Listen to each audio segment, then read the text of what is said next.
Everyone, good morning সবাইকে। কেমন আছো তোমরা সবাই? আশা করি সবাই অনেক ভালো আছো, সুস্থ আছো। আমরা বেশ ভালো আছি, সুস্থ আছি। আমার নতুন একটা ভিডিওতে তোমাদের সবাইকে ওয়েলকাম জানাচ্ছি। তো আজকে হচ্ছে সেপ্টেম্বরের 2 তারিখ, আর এখন বাজে যে দেখতে পাচ্ছ 6টা 20। তো সকাল সকাল ঘুম থেকে উঠে পড়লাম, আর সারাদিন যা যা করি সবটাই তোমাদের সঙ্গে শেয়ার করবো। 2-3 দিন হয়ে গেল ভিডিও শ্যুট করিনি, বাড়িও ছিলাম না। আর দেখতে দেখতে এক্সামও চলে আসো সামনেই, 9 তারিখ থেকে এক্সাম। তো চলো, ভাবলাম একটা ছোট্ট করে ব্লগ আজকে তোমাদের সঙ্গে শেয়ার করবো। সারাদিন যা যা করি সবটাই তোমাদের সঙ্গে শেয়ার করবো। চলো পুরো ভিডিওটা কন্টিনিউ করো। আজকের এই ব্লগটি দেখতে তোমাদের অনেক অনেক ভালো লাগবে।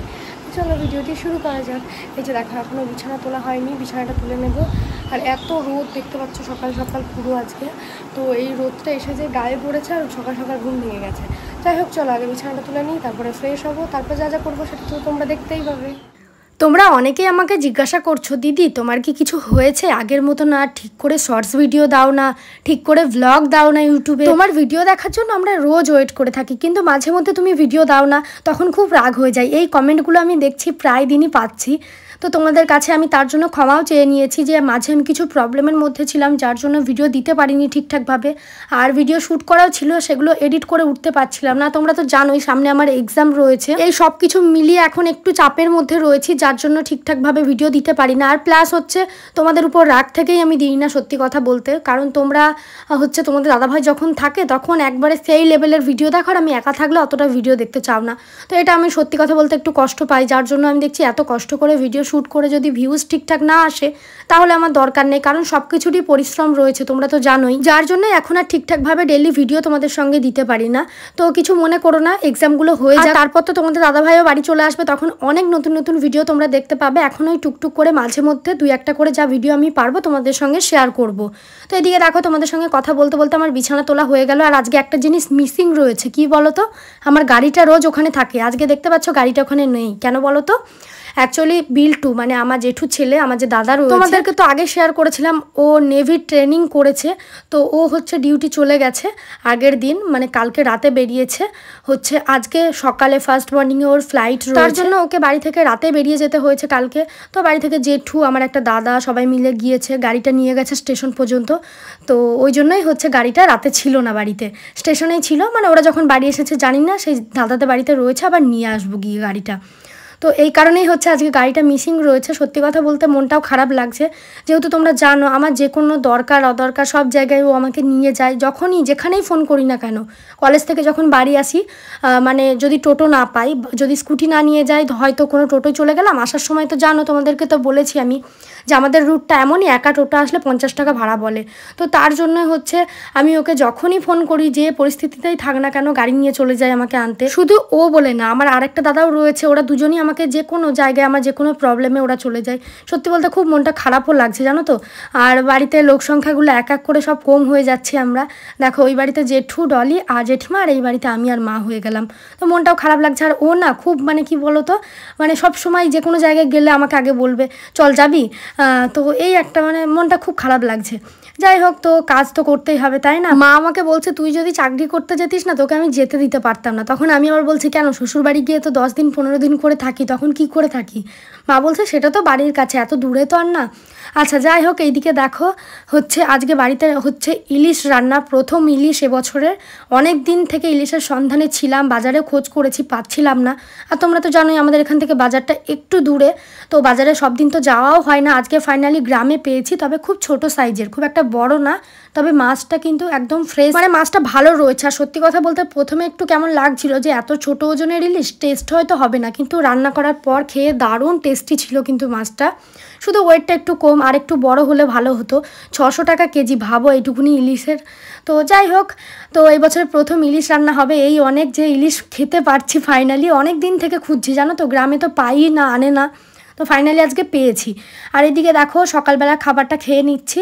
এটা হচ্ছে চিকেন আর শাক ভাজা দিয়ে খাচ্ছে। একটা জেঠিমা চিকেনটা দিয়ে গেল, পাশের বাড়ির একটা জেঠিমা, মানে আমাদের রান্না হলে ওদের দিই, ওদের হলে আমাদের দেয়। গ্রামে থাকার এই একটা সুবিধা রয়েছে। তো যাই হোক, এখানে এখন অল্প করে একটু খাবার খেয়ে নিচ্ছি, কারণ এখন বেরিয়ে যাব হচ্ছে বাজারে। অনেক দিন থেকে মোড়াগাছা যাবো ভাবছি, যাওয়ার হচ্ছিল না।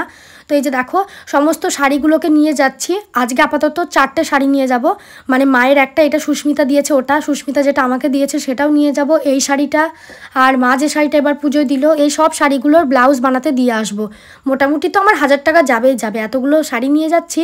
আর এই 4টে হয়ে গেলে আবার 2টো আছে দিয়ে আসবো। এখনও 4টে শাড়ি আমার না রেডি করা রয়েছে, তো সেগুলোও নিয়ে যাব এক এক করে। আপাতত এই 4টে করে নিয়ে আসি পুজোর আগে। তো যদি তাড়াতাড়ি দিয়ে দেয় 10 দিনের মধ্যে, তাহলে আর বাকি যে 4টে থাকলো 2 করে নিয়ে যাবে। একবারে সবগুলো নিয়ে গেলে কি বলতো গায়ে লেগে যায়, অনেকগুলো টাকা চলে যায়, আর একটা একটা করলে কিছু মনে হয় না। তো যাই হোক, দেখো সেই সকালে বেরিয়েছি, অনেকটা পরে বাড়ি ফিরেছি, প্রায় 1:30টার দিকে। কারণ পোস্ট অফিসে গেছিলাম, ওখানে কিছু কাজ ছিল, কিছু বলতে সেই বইটা আনা হচ্ছিল না, ওটা নিয়ে আসলাম। প্লাস কিছু নতুন কুর্তি যেগুলো ছিল সেগুলোকে ফিটিংস করে আনলাম। সমস্ত কাজ একবারে হাতে করে আমি নিয়ে গেছিলাম। আর আজকে বাইরে প্রচণ্ড রোদ, দেখলাম বৃষ্টি নেই, আর বৃষ্টি হলে আমি স্কুটি চালাতে একটু ভয় পাই। বিল্টু থাকলে তো ওই আমাকে নিয়ে যায়, বৃষ্টি হলে আমি তো যাই না, ওই আমাকে নিয়ে যায়।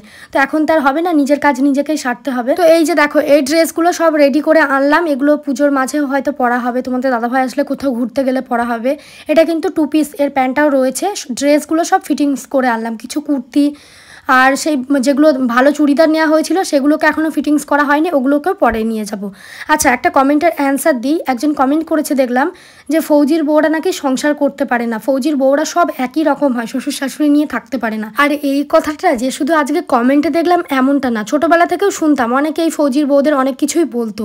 মানে হাজব্যান্ড তো থাকে না বাড়িতে, তাই যে যেমনভাবে খুশি যা খুশি বলে দিতে, মানে কেউ শ্বশুর শাশুড়ির সঙ্গে থাকতে না পারলে সেটা সেই বউটার দোষ, তাই না? কি শহরের ঘাড়ে দোষ চাপিয়ে দেওয়াটা, এটাই যদি নিজের বাড়ির মেয়েরা হয় তাহলে কেউ বলবে না, কিন্তু অন্যের মেয়ের দিকে আঙুল তুলতে সবাই পারে। আর একটা কথা সত্যি জানো তো, যাদের হাজব্যান্ড বাড়িতে থাকে না, অ্যাকচুয়ালি ওটা শুধু ফৌজি বলে না, যাদের হাজব্যান্ড বাইরে কাজ করতে গিয়েছে তাদেরও দেখবে ঘরে সেম অবস্থা। বিশেষ করে যাদের হাজব্যান্ডরা বাড়িতে থাকে দেখবে সেই সব সংসারে অশান্তির প্রবলেম একটু কম, কারণ তাদের সামনে চট করে কিছু করতে পারে না, হাজব্যান্ড বাড়িতে থাকে। আর যাদের হাজব্যান্ড বাড়িতে থাকে না সেই সব সংসারে যত অশান্তি দেখবে, কারণ যা খুশি তাই করতে পারে, ছেলে তো বাড়ি থাকে না, দেখতেও পাবে না, যা খুশি তাই বলতে পারবে। আর কিছু কিছু ছেলে তো এমনও থাকে মা বাবার কথাতেই নাচে, তো বউটার উপর টর্চার করে। আবার কিছু ছেলে থাকে যারা বোঝে ব্যাপার। এই আজকে আমার হাজব্যান্ড আমাকে বোঝে বলে অনেকের অনেক সমস্যা, মানে হাজব্যান্ড বউর কথা শোনা মানেই সে খারাপ, অথচ যদি মা বাবার কথা শুনে বউ পেটায়, মানে মারতে মারতে যখন গিয়ে হয় বউটাকে মেরে ফেলবে, নয়তো বউটা গিয়ে গলায় দড়ি দেবে, তখন গিয়ে সেই ফ্যামিলি খারাপ, তার আগে কিন্তু ফ্যামিলিটা খারাপ হয় না। এই তো আমাদের সমাজ, তাই প্রবলেম সব সংসারেই রয়েছে, শুধু ফৌজির ওয়াইফ বলে না, তাই ফৌজি ওয়াইফদের টেনো না, যাদের হাজব্যান্ড বাইরে রয়েছে তাদের সংসারেও কিন্তু সেম প্রবলেম। যারা সংসার করে অ্যাকচুয়ালি তারাই বোঝে, বাকিরা তো ওই দূর থেকেই বলে দিলে হয়ে গেল। আর এটা আমি দেখেছি ফৌজির বউদের না খুব নামে দোষ রয়েছে, তো কি আর বলবো, মুখে তো হাত দেওয়া যায় না, লোকের মুখ আছে তো বলবেই, তো এসব পাত্তা দিলে হবে না। তো যাই হোক, এইদিকে দেখো আমি কিছু টুকটাকি জিনিস কিনেছি, মানে পুজোর শপিংয়েই টুকটুক করে শুরু করলাম, মানে খুচখার জিনিসগুলো আগে কিনে নিচ্ছি। এই যে দেখো 2টো ব্লাউজ কিনেছি, এই যে এটা হ্যাকোবা সাদা কালারের, আর এটার দাম নিয়েছে 250 টাকা। এটার খুব ইচ্ছা ছিল নেওয়ার অনেক দিন থেকেই, কি বলতো একটা সাদা ব্লাউজ থাকা মানে যে কোনো শাড়ির সঙ্গে আমি পরতে পারবো, আর হচ্ছে তার জন্য এটা নেওয়া।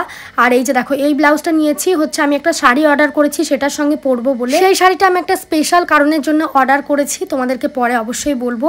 তো সেই শাড়িটার সঙ্গে এই ব্লাউজটা যাবে বলে এটাই নিলাম, এটার দাম নিয়েছে 150 টাকা। এই 2টো ব্লাউজ আমি নিয়েছি, আরও কিছু টুকটাক জিনিস আমি নিয়েছি, পরশুদিন গেছিলাম তো তোমাদের সঙ্গে শেয়ার করা হয়নি, তো ভাবলাম একবারে জিনিসগুলো এনেছি তো সেগুলো শেয়ার করে দিই। তো 2টো ব্লাউজ কেমন হয়েছে জানাবে। আর এই হ্যাকোবা ব্লাউজগুলোর দাম না যখন বেরিয়েছিল অনেক দাম ছিল, 300 টাকার কমে তো পাওয়াই যাবে না মনে হয়, তো এখন দেখলাম যাক দামটা একটু কমেছে, তো সেই জন্য এটা নিয়ে নিলাম। আর এই যে দেখো এখানে রয়েছে নাইটি, 2টো নাইটিও কিনেছি, তোমাদের সঙ্গে চলো দেখিয়ে দিই। একটা হচ্ছে পিঙ্ক কালারের নাইটি, তো আমি বাড়িতে পরি কিন্তু রাখা থাকবে এই নাইটিটা, সেই জন্য কোথাও গেলে পরতে পারবো।